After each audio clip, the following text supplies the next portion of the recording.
Covalent molecule है। तो इसका कैसा स्ट्रक्चर होता है और कैसे हाइड्रोजन क्लोरीन के साथ कंबाइन करके कोवेलेंट बॉन्ड बना के HCl बनाती है, तो देखते हैं। HCl का केमिकल नेम होता है हाइड्रोजन क्लोराइड। इसमें दो ही एटम है जो कि है हाइड्रोजन और क्लोरीन। हाइड्रोजन के आउटरमोस्ट शेल में सिर्फ एक इलेक्ट्रॉन होता है और क्लोरीन के आउटरमोस्ट शेल में होते हैं 7 इलेक्ट्रॉन्स। अब इनको क्या करना है, अपने आप को बैलेंस करना है। इसको अपना ड्यूप्लेट पूरा करना है, इसको अपना ऑक्टेट पूरा करना है। तो हाइड्रोजन अपना ड्यूप्लेट कैसे पूरा करेगा, जब उसके पास एक और इलेक्ट्रॉन आ जाएगा, और क्लोरीन अपना ऑक्टेट पूरा करेगा तब जब उसके पास एक और इलेक्ट्रॉन आ जाएगा। दोनों को एक एक इलेक्ट्रॉन चाहिए। तो अभी क्या करेंगे, कोवेलेंट बॉन्ड बनाएंगे। कोवेलेंट बॉन्ड में होता ये है कि ना पूरी तरीके से इलेक्ट्रॉन्स दे दिए जाते हैं ना ले लिए जाते हैं, मतलब एक बॉन्ड जिसमें म्यूचुअल शेयरिंग हो रही है इलेक्ट्रॉन्स की, दोनों ही उस इलेक्ट्रॉन को यूज़ कर रहे हैं, ठीक है। और ये हमेशा पेयर में इलेक्ट्रॉन शेयर करते हैं। तो अब एक पेयर बन रहा है हमारे पास इलेक्ट्रॉन का, जैसे इसमें देख सकते हैं हम लोग। हाइड्रोजन का एक इलेक्ट्रॉन अब क्लोरीन के पास भी है और हाइड्रोजन के पास भी है, और जो क्लोरीन का एक इलेक्ट्रॉन है वो क्लोरीन के पास पहले से ही था और वो हाइड्रोजन के पास भी है, यानी एक पेयर ऑफ इलेक्ट्रॉन की म्यूचुअल शेयरिंग हो गई।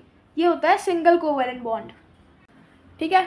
तो सिंगल कोवेलेंट बॉन्ड में यहाँ पे बना है जिसमें एक पेयर ऑफ इलेक्ट्रॉन शेयर किए गए हैं, उनमें से एक है हाइड्रोजन का और एक है क्लोरीन का। इन दोनों का ही अब ऑक्टेट और ड्यूप्लेट दोनों ही पूरा हो गया है, क्योंकि अब हाइड्रोजन के पास 2 इलेक्ट्रॉन्स हैं। इसको देखा जाए तो हाइड्रोजन के पास 2 इलेक्ट्रॉन है और क्लोरीन के पास भी पूरे 8 इलेक्ट्रॉन्स हैं, और ये है एक polar covalent bond.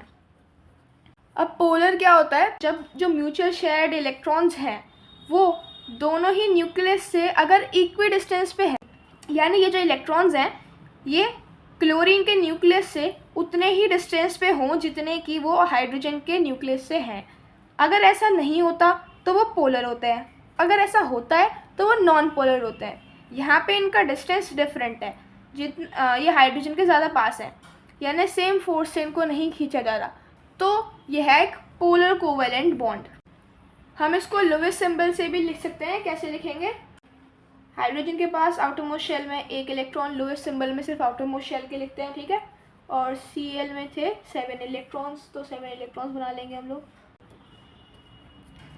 After combination कैसे हो जाएगा, ये H और Cl, ये 2 इलेक्ट्रॉन म्यूचुअली बीच में, और ये बाकी के इलेक्ट्रॉन्स। अब देखा जाए तो हाइड्रोजन का ड्यूप्लेट पूरा हो गया और क्लोरीन का ऑक्टेट पूरा हो गया। अब ये एक बैलेंस मॉलिक्यूल बन चुका है। हाइड्रोजन क्लोराइड मॉलिक्यूल में 2 एटम्स होते हैं, एक होता है हाइड्रोजन का और एक होता है क्लोरीन का। यहाँ पे सिंगल कोवेलेंट बॉन्ड बना है क्योंकि एक ही पेयर है इलेक्ट्रॉन्स का जो म्यूचुअली शेयर हुआ है। अगर 2 पेयर होते तो वो डबल होता, अगर 3 पेयर होते तो वो ट्रिपल कोवेलेंट बॉन्ड होता, लेकिन यहाँ पे सिर्फ सिंगल पेयर है, इसलिए ये सिंगल कोवेलेंट बॉन्ड है। Thank you. चैनल को सब्सक्राइब कर दो, वीडियो को लाइक कर दो और शेयर ज़रूर कर दो अपने दोस्तों के साथ। अभी के लिए इतना ही, बाय बाय।